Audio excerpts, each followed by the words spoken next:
ഒരു officer like qualities OLQ അതുണ്ടോ ഇല്ലേ എന്നുള്ളതാണ് UPSC നോക്കുക. പ്രൈം മിനിസ്റ്റർ അയോധ്യയിൽ പോയെങ്കിൽ എന്തുകൊണ്ട് പോയി? ഒരു സെക്യുലർ കൺട്രിയിലെ ഹെഡായിട്ടുള്ള അദ്ദേഹം എന്തിനു പോയി? അയോധ്യയിൽ പോകുമ്പോൾ അത് സെക്യുലറിസത്തിനെ ബാധിക്കുമോ? മെറ്റീരിയലിസം ഓൾവേസ് അട്രാക്ട് ചെയ്യും ആൾക്കാർ. ഇതൊരു എസ്സേ കോമ്പറ്റീഷൻ അല്ല, കഥ പറയലല്ല.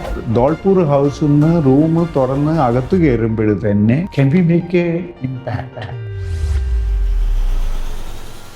ഒരു സിവിൽ സർവന്റ് ആവാൻ ആഗ്രഹിക്കുന്ന ഒരു വ്യക്തി പ്രിലിംസും മെയിൻസും ഒക്കെ ഒരുപാട് കഷ്ടപ്പെട്ട് ക്ലിയർ ചെയ്ത് എത്തി നിൽക്കുന്ന മൂന്നാമത്തെ ഫേസ് ആണ് ഇന്റർവ്യൂ എന്ന് പറയുന്നത്. അപ്പം ഒരുപാട് കുട്ടികൾ ഇന്റർവ്യൂവിന് വേണ്ടി പ്രിപ്പയർ ചെയ്യുന്ന ഒരു ടൈമാണിത്. മനസ്സിൽ ഒരുപാട് സംശയങ്ങൾ കാണും. ആ സംശയങ്ങൾ ദൂരീകരിക്കാനായിട്ട് ഇന്ന് നമ്മുടെ കൂടെ KP ശശിധരൻ സാറ് ഉണ്ട്. ഇന്ത്യൻ ഓഡിറ്റ് ആൻഡ് അക്കൗണ്ടന്റ് സർവീസിൽ നിന്ന് വിരമിച്ച അദ്ദേഹത്തിന്റെ അത്രയും റിച്ചും എക്സ്പീരിയൻസ്ഡും ഡൈവേഴ്സുമായിട്ടൊരു പ്രൊഫൈല് സിവിൽ സർവീസ് രംഗത്ത് തന്നെ വളരെ അപൂർവമാണ്. അപ്പോൾ അദ്ദേഹത്തിന്റെ ആ ഒരു റിച്ച് എക്സ്പീരിയൻസിൽ നിന്നും UPSC ബോർഡ് മെമ്പർ എന്ന നിലയിലുമൊക്കെ ഇന്ന് ഇന്റർവ്യൂവിനെ പറ്റി നമ്മുടെ അടുത്ത് ഒരുപാട് കാര്യങ്ങൾ അദ്ദേഹം പങ്കുവയ്ക്കുന്നതായിരിക്കും. സാർ, അപ്പോൾ ആദ്യത്തെ ചോദ്യം, ഇന്റർവ്യൂ പ്രിപ്പയർ ചെയ്യുന്ന എല്ലാവരുടെയും മനസ്സിൽ ഉള്ളൊരു ചോദ്യമായിരിക്കും, ഞാനിതിന് ആപ്റ്റ് ആണോ? അവരെന്താണ് എന്നിൽ നിന്ന് നോക്കുന്നത്? What the board is expecting from us? Board ചോദിക്കുന്നത് പബ്ലിക് മണി ഒരു റെസ്പോൺസിബിൾ ആയിട്ടുള്ള സിവിൽ സർവൻറ്റിൻ്റെ കയ്യിൽ കൊടുത്തു കഴിഞ്ഞാൽ പബ്ലിക് മണി സുരക്ഷിതമാണോ? അത് ഇൻറ്റഗ്രിറ്റിയോടുകൂടിയും സത്യസന്ധതമായും അതിൻ്റെ പ്രോജക്റ്റും സ്കീമും അനുസരിച്ച് അതിൻ്റെ റൂൾ ഓഫ് ലോ അനുസരിച്ച് ആൾക്കാർ വിനിയോഗിക്കുന്നുണ്ടോ ഇല്ലയോ? ആദ്യമായിട്ട് UPSC നോക്കുന്നത് ഒരു സിവിൽ സർവീസ് സത്യസന്ധനാണോ, അദ്ദേഹം ഓണസ്റ്റ് ആണോ, ബ്ലഫ് ചെയ്യുന്നുണ്ടോ, പറയുന്നത് ഒടിച്ചു വളച്ച് കൊണ്ടുപോകുന്നുണ്ടോ, നേരിട്ട് സത്യസന്ധമായിട്ട് അയാളെ ട്രസ്റ്റ് വർത്തിയായിട്ട് സ്വീകരിക്കാൻ പറ്റുമോ? സ്റ്റേക്ക് ഹോൾഡേഴ്സ് ഇപ്പം കളക്ട്രേറ്റിലാണെങ്കിൽ എല്ലാവരും പാവപ്പെട്ട ഏത് സമുദായത്തിലുള്ളവരും ഏത് രീതിയിലാണ് ജസ്റ്റിസ്, നമ്മളെ കോൺസ്റ്റിറ്റ്യൂഷൻ പറയുന്ന പോലെ social justice, economic justice, political justice, അതുപോലെ ഓരോവിധ പ്രോഗ്രാമിൻ്റെയും ഒബ്ജക്റ്റീവ് അനുസരിച്ച് അതിൻ്റെ ടാർഗറ്റ് അനുസരിച്ച് ആൾക്കാർക്ക് കൊടുക്കുന്നുണ്ടോ, കൊടുക്കാൻ ഇദ്ദേഹത്തിന് സാധിക്കുമോ? അതിന് ഏറ്റവും പ്രധാനം അതിൻ്റേതായ ഗുണഗണങ്ങൾ ഉണ്ടാവണം.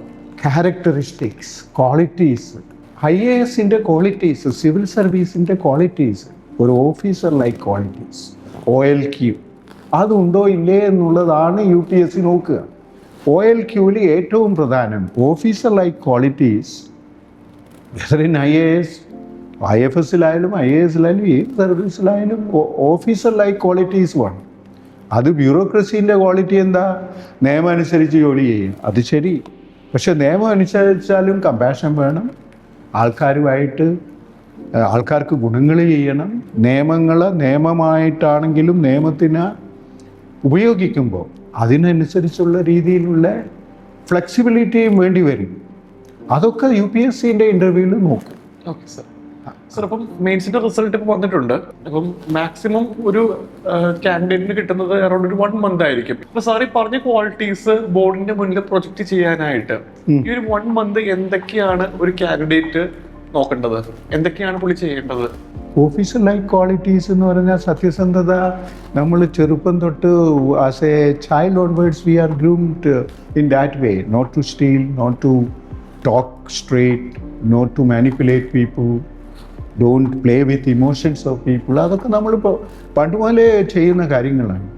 അപ്പോൾ സത്യസന്ധത എന്നുള്ളത് നമ്മൾ പറയുമ്പം ബ്ലഫ് ചെയ്യുക, അത് അവർക്ക് മനസ്സിലാവും. ഞാനിപ്പോൾ ഓട്ടക്കാരനാന്ന് പറയും, അല്ലെ സ്വിമ്മറാന്ന് നമ്മളിപ്പം പറയുകയാണെങ്കിൽ സ്വിമ്മിങ്ങിൻ്റെ ക്വാളിറ്റി എൻ്റെ ഇല്ലെങ്കിൽ എൻ്റെ വയറ് കണ്ടിട്ട് അവർക്ക് മനസ്സിലാവും ഞാൻ സ്വിമ്മിങ് ചെയ്യുന്നില്ല. അല്ലെ ഫുട്ബോൾ പ്ലെയറാണെന്ന് പറയും, ഫുട്ബോളിനെ പറ്റി അറിയില്ലെങ്കിൽ ഹോബി ഫുട്ബോളാന്ന് പറയും, കഥകളി പെർഫോമൻസ് ആണ്, അപ്പോൾ അതിനെപ്പറ്റി ചോദിച്ചു നോക്കുമ്പോൾ അറിയില്ലെങ്കിൽ സത്യസന്ധതയില്ല. അപ്പോൾ നമ്മളെന്താ ചെയ്യേണ്ടതെന്ന് വെച്ചാൽ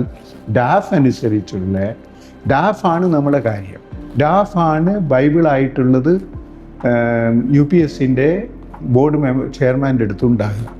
അപ്പോൾ അതനുസരിച്ച് മോക്ക് ഇൻ്റർവ്യൂ ആൾക്കാരും ഇതൊക്കെ തന്നെയാണ് ഉപയോഗിക്കുന്നത്. ഡാഫും കറൻറ്റ് അഫെയർസും, അതായത് ന്യൂസ് പേപ്പറും ഡാഫും.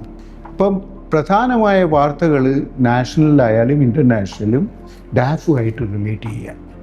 അപ്പം ഞാനിപ്പം കേരളത്തിലാണ്. കേരളത്തിൽ ശബരിമലയിൽ ഒരു വിഗ്രഹം മോഷണം പോകുമ്പോൾ കേരളക്കാരനായെന്ന രീതിയിൽ അത് ശരിയാണോ തെറ്റാണോ എന്നോട് ചോദിച്ചാൽ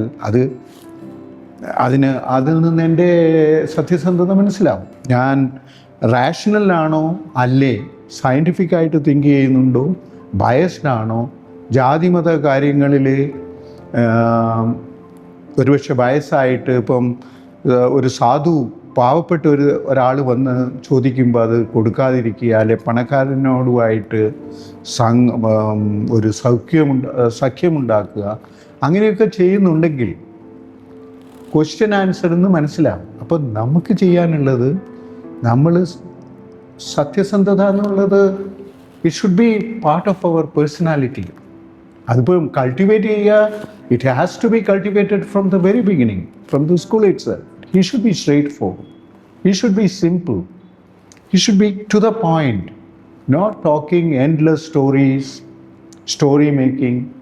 You should be honest from heart to heart.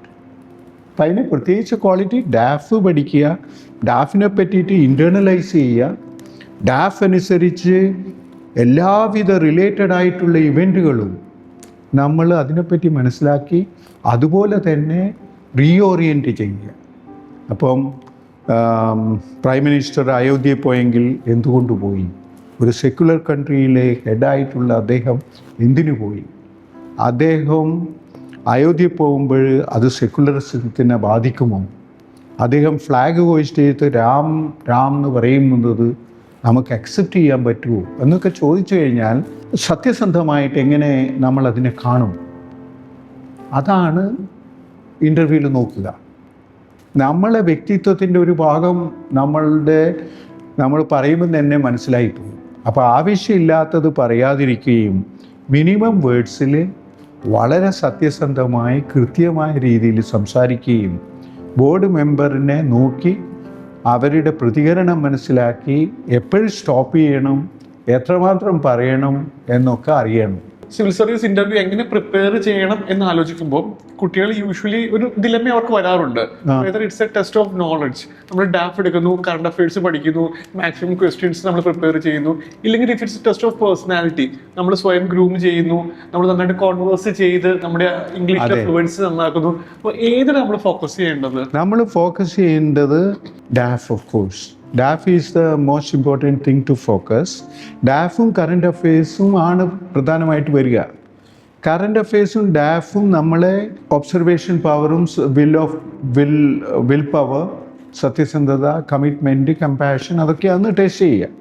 അപ്പം ശരിക്കും നോളജായിട്ട് മാത്രം സിവിൽ സർവീസിനെ കണ്ടുകൂടാ. Especially knowledge already tested. നമ്മളിപ്പം ചെയ്യുന്നത് ഇൻ്റർപ്രിട്ടേഷനാണ്, ആപ്ലിക്കേഷൻ ഓഫ് നോളജ്.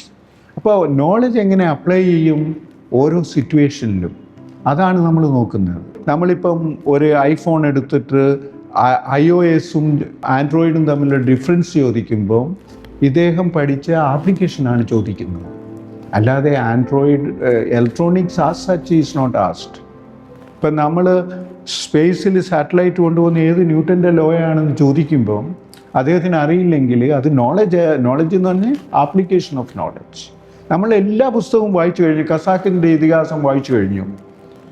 മൈമിനെയും രവിയും എന്തിനെ സിമ്പിളൈസ് ചെയ്യുന്നു എന്ന് നമുക്കറിയണം.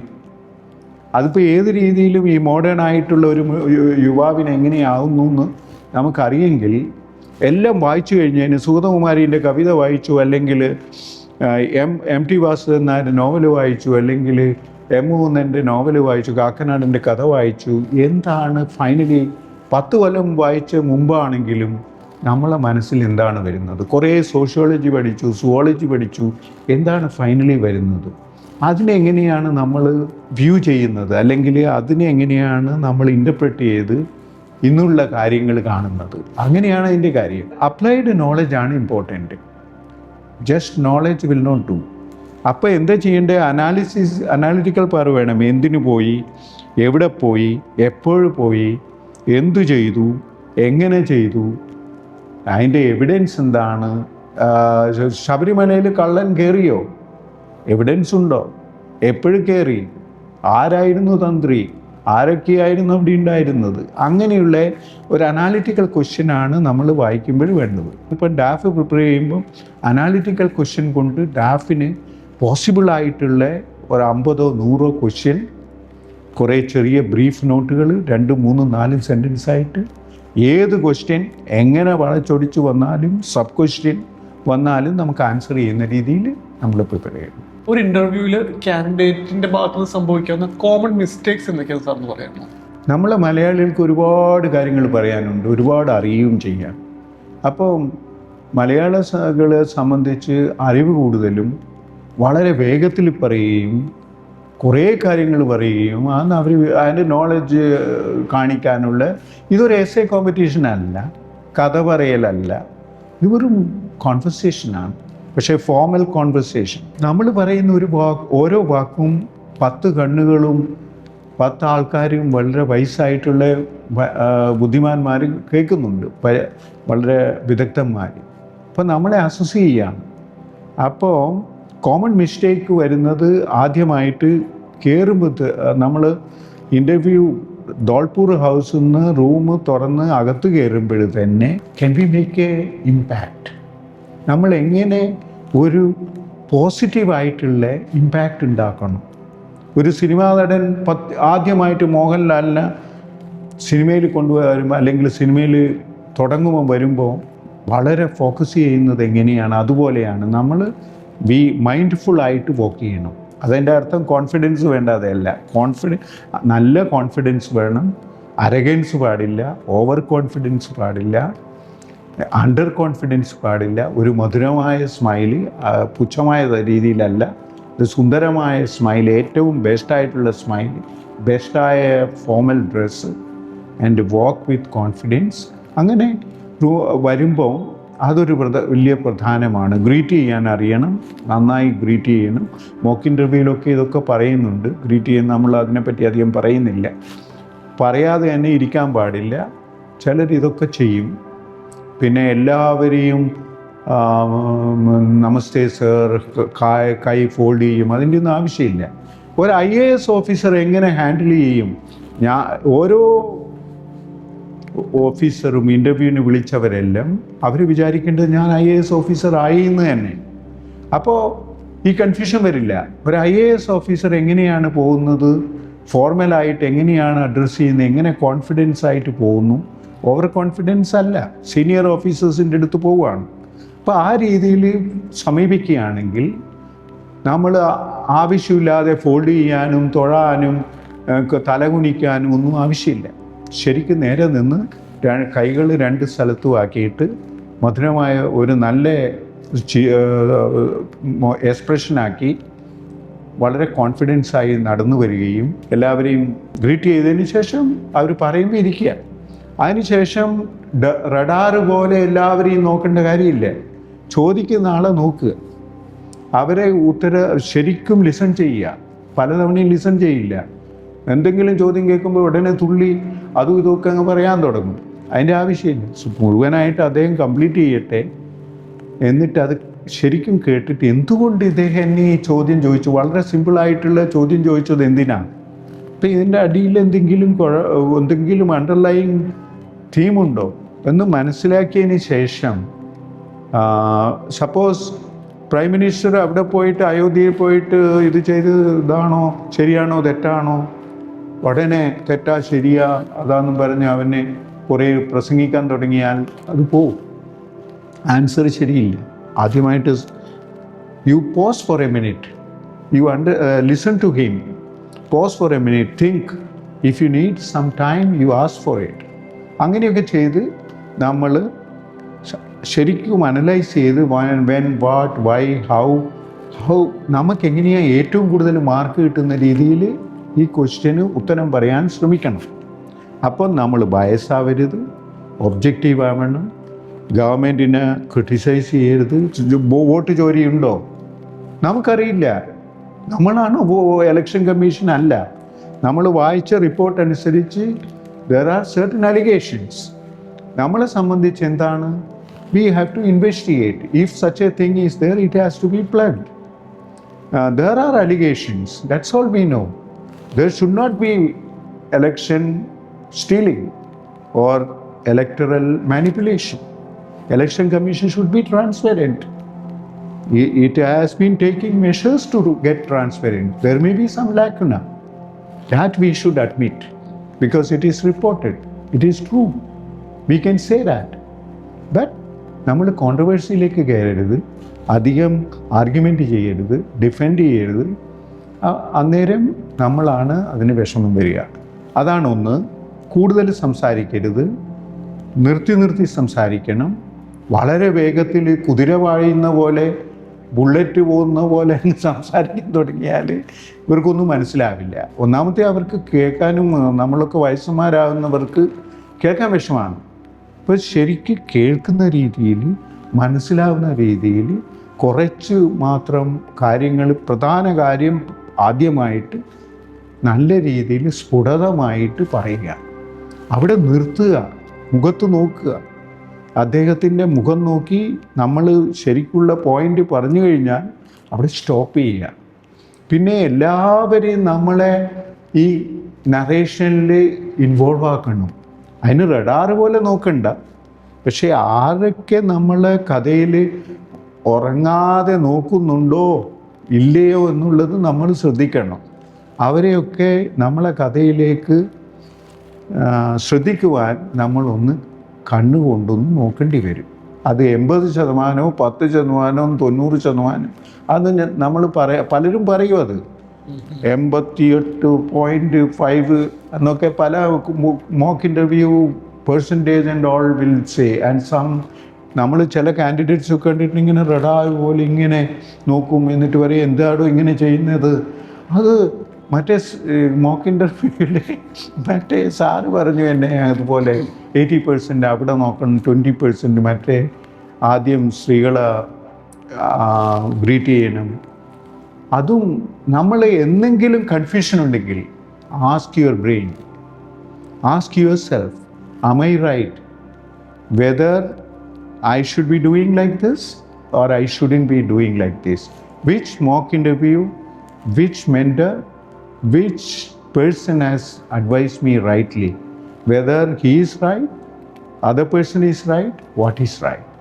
അത്രയും ജഡ്ജ് ചെയ്യാൻ ഒരു IAS ഓഫീസറിൻ്റെ ആസ്പിറൻറ്റിന് അറിയണം, ഒരു CS ആസ്പിറൻറ്റിന് അറിയണം. അല്ലെങ്കിൽ അദ്ദേഹം തെറ്റ് ചെയ്യും. ഓരോ ആളും ഓരോന്ന് പറയും. ഇതേ ഒരു പുലിവാട് ഓരോ ആളും അതും ഇതും പറഞ്ഞ് കൺഫ്യൂസ് ആയിട്ട് പോകും. ചോദിക്കുന്ന പല ചോദ്യങ്ങൾക്കും നമുക്ക് ഉത്തരം അറിയില്ലായിരിക്കും. അതെ. അപ്പോൾ എങ്ങനെയാണ് സർ പൊളൈറ്റ്ലി നമ്മൾ പറയാ? രണ്ട് കാര്യം. ഒന്ന്, ചോദിക്കുന്നതിന് അറിയുന്നില്ലെങ്കിൽ അറിയില്ല എന്ന് പറയണം. പക്ഷേ നമുക്ക് എല്ലാ കാര്യവും അറിയില്ല എന്ന് പറയാൻ പറ്റില്ല. അപ്പോൾ നോളജ് പ്രധാനമാണ്. നോളജ് ഇല്ലെങ്കിൽ നമ്മളെങ്ങനെയാണ് സംസാരിക്കുക?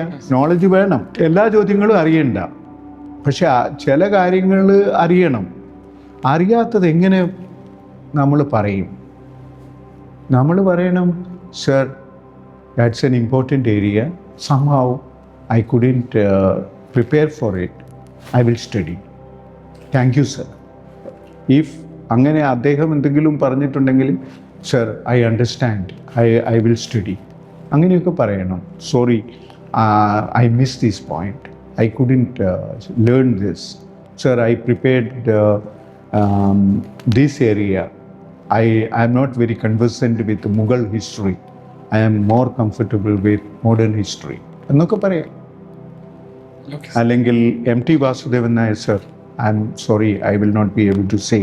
Wordsworth I cannot say, but kids you can ask, I will be comfortable. എന്നൊക്കെ പറയാം. അറിയാത്തത് ബ്ലഫ് ചെയ്യാൻ പാടില്ല. അതൊരു പോക്കാണ്. അതിപ്പോൾ ബ്ലഫ് ചെയ്യുമ്പം ചോദിച്ച ആളുകൾക്ക് അറിയാം, ആർക്കും അറിയാം. ഇപ്പം ഞാനിപ്പോൾ ഇലക്ട്രോണിക്സിൻ്റെ ക്വസ്റ്റ്യൻ ഒന്നും അറിയാത്തവൻ ഇലക്ട്രോണിക്സിനെ പറ്റി അല്ലെങ്കിൽ ഹൗ കാർ ഈസ് ഡ്രൈവിംഗ് എന്ന് ഒരാൾ പറഞ്ഞു കഴിഞ്ഞാൽ എഞ്ചിനീയർ തന്നെ അറിയില്ലെങ്കിൽ നമുക്ക് മനസ്സിലാവില്ലേ? അപ്പം ബ്ലഫ് ചെയ്യാൻ പാടില്ല. അതിന് ചോദ്യങ്ങൾ പലതും അറിയില്ലെങ്കിലും കുഴപ്പമില്ല, ബ്ലഫ് ചെയ്താൽ മാർക്ക് പോകും. പിന്നെ ഉള്ള എന്ത് നോളജ് നിങ്ങൾ പണ്ട് ചോദിച്ചല്ലോ, നോളജ് ഈസ് ഇമ്പോർട്ടൻറ്റ്. നോളജ് ഇല്ലെങ്കിൽ കൺവേഴ്സ് ചെയ്യാൻ പറ്റില്ല. Intelligently to converse intelligently. ഇപ്പം നമ്മളെ കോഡൽ പ്രൊവിഷനെ പറ്റി ചോദിച്ചു. ലേബർ ലോസ്, കേരളത്തിൽ ലേബർ ലോസ് എങ്ങനെയാണ് ഇമ്പാക്റ്റ് ചെയ്യുക? ഇപ്പം പുതിയ റൂൾസ് വന്നല്ലോ, കോഡൽ പ്രൊവിഷൻ വന്നല്ലോ ലേബറിൽ. അതെങ്ങനെയാണ് ഇമ്പാക്റ്റ് ചെയ്യുക? എന്തിനാണ് ഈ യൂണിയൻ പിന്നെയും സമരം ചെയ്യുന്നതെന്ന് ചോദിക്കുമ്പോൾ കോഡൽ പ്രൊവിഷനെ പറ്റി അറിയണം. ഇപ്പം എന്തിനാ ഇവർ സമരം ചെയ്യുന്നത് എന്നിട്ടും എന്നുള്ളത് അറിയണം. സുരക്ഷിതത്വം കൊടുത്തിട്ടും മിനിമം വേജ് കൊടുത്തിട്ടും പിന്നെ ഇവൻ സമരം ചെയ്യുകയാണെങ്കിൽ എന്താണ് ഇവൻ്റെ ഗ്രീവൻസ് എന്ന് നമുക്ക് അറിയാതിരുന്നാൽ അപ്പം പറയുക കോഡൽ പ്രൊവിഷൻ എനിക്കറിയാം സർ, ഇത്രയും എനിക്കറിയാം, മറ്റേ എന്തിനാ ഇവൻ ഗ്രീവൻസ്, ഇവൻ്റെ ഗ്രീവൻസ് എന്താണെന്നുള്ള കാര്യം sir I am sorry, I don't know, I couldn't read that part എന്ന് പറയാം. സർ അതുപോലെ ഒരു ആസ്പിരൻ്റ്, ഒരു കാൻഡിഡേറ്റ് ഇൻ്റർവ്യൂവിന് കയറുന്നതിന് തൊട്ട് മുമ്പ് മനസ്സിലുണ്ടാകേണ്ട ഏറ്റവും ഇമ്പോർട്ടൻ്റ് ആയിട്ടുള്ളൊരു കാര്യം എന്താ? Presence of mind. അത് വളരെ പ്രധാനം. പിന്നെ പോകുന്നതിന് മുമ്പ് നമ്മൾ ഓരോ ഒബ്സർവ് ചെയ്യണം. ഇപ്പം നമ്മൾ കരോൾ ഭാഗത്തു നിന്നാണ് ഇൻ്റർവ്യൂ ബോർഡ് ധോൾപൂർ ഹൗസിലേക്ക് പോകുന്നത്, ഓട്ടോയിലോ മെട്രോയിലോ എങ്ങനെയാണ് പോകുന്നതെന്ന് വെച്ചാൽ ജസ്റ്റ് ബി വിജിലൻറ്റ്, മൈൻഡ്ഫുൾ. എന്താണെന്ന് വെച്ചാൽ how Delhi is, you are coming from Trivandrum. ട്രിവാൻഡ്രത്ത് നിന്ന് പോകുന്ന ഒരു പയ്യൻ ഡൽഹിയിലേക്ക് പോകുമ്പം ട്രിവാൻഡ്രവും ഡൽഹി ആയിട്ട് വളരെ വ്യത്യാസമുണ്ട്. ആൾക്കാരും ഇക്കോസിസ്റ്റം. ഇപ്പം സ്റ്റാർക്ക് റിയാലിറ്റി എന്താണെന്ന് വെച്ചാൽ AQ ഇവിടെ 40 ആണ്, ഏറ്റവും താഴ്ന്ന AQ ആണ്. നമ്മളിപ്പം വെതർ റിപ്പോർട്ട് കാണുമ്പോൾ ഏറ്റവും നല്ല air quality report Trivandrum. Delhi is the waste. അപ്പോൾ അതൊരു സ്റ്റാർക്കാണ്. അതുപോലെ തന്നെ ഇൻഫ്രാസ്ട്രക്ചർ, ഡർട്ടി, വേസ്റ്റ് മാനേജ്മെൻറ്റ്, ഇതിലൊക്കെ ട്രിവാൻഡ്രം വളരെ നല്ലതാണ്. Infrastructure Delhi may be modern, metro is very good. പക്ഷേ സറൗണ്ടിങ് ആൾക്കാർ, ഹാബിറ്റേഷൻ, ഞാൻ പറയുന്നത് observation power should be very fine before going. Delhi and Trivandrum comparison should be keep in mind. അത് എന്തായാലും വേണം. അതുപോലെ തന്നെ ധോൾപൂർ ഹൗസ് പോകുമ്പോൾ അതും ഞാൻ പറയുന്നത് എന്താ വെച്ചാൽ ഇൻ്റർവ്യൂവിന് പോകുന്ന വഴിക്കുള്ളതെല്ലാം വളരെ ശ്രദ്ധമായിട്ട് വിജിലൻ്റായിട്ട് നോക്കുന്നത് നന്നായിരിക്കും. പക്ഷേ അവനവൻ്റെ മനസ്സിൽ വേണ്ടത് mindfully you are going for interview. An IAS officer is going to meet his senior colleagues for a conversation, a purposeful conversation which can make or break his life, which can transform him, which can make him an IAS officer, a great officer, top the list, whatever, and get maximum position of marks. അത് മൈൻഡിൽ വേണം. എൻ്റെ interview വളരെ പ്രധാനമാണ്. News paper വായിക്കണം. News paper വായിക്കുക എന്ന് വെച്ചാൽ കൂടുതൽ വായിക്കണ്ട. പ്രധാന ഐറ്റം ക്യാപിറ്റലായിട്ട് പലതും എഴുതിയിട്ടുള്ളത് ഒന്നോ രണ്ടോ ഐറ്റം മനസ്സിൽ വെക്കണം. എന്താണെന്ന് വെച്ചാൽ പോകുമ്പോൾ പല ആൾക്കാരും ന്യൂസ് പേപ്പറിൽ തുടങ്ങാം ചോദ്യങ്ങൾ. അപ്പോൾ അത് വായിക്കണം. എപ്പോഴും തോന്നണം ഞാൻ ഗ്രീറ്റ് ചെയ്യണം. അതൊക്കെ മൈൻഡ്ഫുള്ളായിട്ട് ഓർമ്മിക്കണം. പ്ലസൻ്റ് ആയിരിക്കണം, വളരെ കോൺഫിഡൻ്റ് ആയിരിക്കണം. എത്രത്തോളം ക്വസ്റ്റ്യൻ വന്നാലും, എത്ര വിഷമമുള്ള ക്വസ്റ്റ്യൻ വന്നാലും ഒന്നുകിൽ അറിയില്ല എന്ന് പറയണം, അഥവാ ആർഗ്യുമെൻ്റ് ഉള്ള സമയമാണെങ്കിൽ ആർഗ്യൂ ചെയ്യരുത്. അവർ കൂടുതലായിട്ട് അങ്ങനെ കൂടുതൽ ക്വസ്റ്റ്യൻ ചെയ്യുകയാണെങ്കിൽ sir I am sorry, I will not be comfortable to proceed further എന്നുള്ള വളരെ പൊളൈറ്റായിട്ട് പറയാനുള്ള സന്മനസ് വേണം. അവോയ്ഡ് ചെയ്യണം. Sir I won't be able to say I am afraid my preparation is not good enough. പക്ഷേ confidence, way of presentation, mindfulness, അതായത് നമ്മൾ എപ്പോഴും അബ്സല്യൂട്ട്ലി മൈൻഡ്ഫുൾ, 100% കോൺസെൻട്രേഷൻ. നമ്മൾ പോയി ഉടനെ അങ്ങ് ചെയർ വളരെ എന്താ പറയുക, feeling fear, nervousness and go fast, trembling hands, going and sitting the chair without telling, അങ്ങനെയൊന്നും പാടില്ല. Mindful. This is my interview. I am the hero. I should make it. I should celebrate this interview. This is a great occasion for me to prove myself. Prove to it is a transformative thing. I should make it. അത് മനസ്സിൽ പറഞ്ഞുകൊണ്ടിരിക്കണം. മൈൻഡ്ഫുള്ളായിട്ട് വളരെ confident ആയിട്ട് ചെയ്യുക. കൈകളും ഇങ്ങനെ അധികം be natural, be objective, be original, be brief, be to the point. After 2-3 sentences, first things first, make and hit the point and stop. Sub question വരുവാണെങ്കിൽ വരട്ടെ, ഇപ്പം പറയുക. ഇതെല്ലാം ഒരു കഥ പോലെ പറയേണ്ട, ഒരു എസ്സേ പോലെ, ഒരു പൊളിറ്റിക്കൽ രാഷ്ട്രീയ പ്രാസംഗികനെ പോലെ പറയേണ്ട കാര്യമില്ല. അത് പറഞ്ഞാൽ മാർക്ക് പോകും, കൂടുതൽ ക്വസ്റ്റ്യൻ ചോദിക്കാനാവില്ല. മൈൻഡ്ഫുൾനെസ് ആണ് ഏറ്റവും പ്രധാനമായ പോയിൻ്റ്. എപ്പോഴും ഇൻ്റർവ്യൂ തുടങ്ങുമ്പോഴും ഇൻ്റർവ്യൂവിൻ്റെ ഡേറ്റ് വന്നു തൊട്ട് തീരുന്നത് വരെ mindfulness is important. absolute 100% concentration in the interview. അത് മൈൻഡ്ഫുൾനെസ് കൊണ്ടേ സാധിക്കുള്ളൂ. സാർ, അപ്പോൾ ഇത്തവണ ഇൻ്റർവ്യൂവിന് പോകുന്ന കുട്ടികളോട് സാറിന് എന്താ പറയാനുള്ളത്? ഇൻ്റർവ്യൂവിൻ്റെ ഡേറ്റ് കിട്ടുന്നതോടുകൂടി പ്ലാനിങ് സ്റ്റാർട്ട് ചെയ്യണം.